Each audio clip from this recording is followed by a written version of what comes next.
All right, Monday morning, we're back at it. Hope you enjoyed your weekend. Hope you dads out there enjoyed your Father's Day. It's time to go.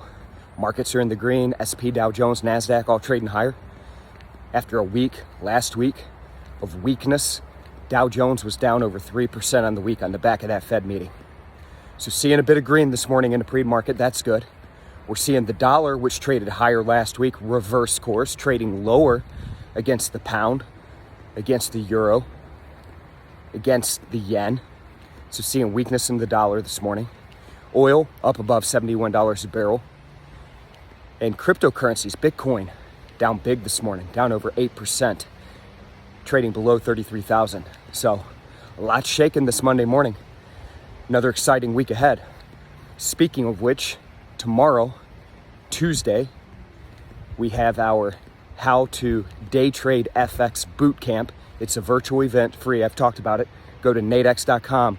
There's still time for you to sign up before the kickoff tomorrow morning. Can't catch it live? That's okay. We'll have a recording up shortly for you to watch at your leisure. All right, folks, like I said, it's Monday. Let's go get some. Let's start the week strong. I'll check in with you again tomorrow.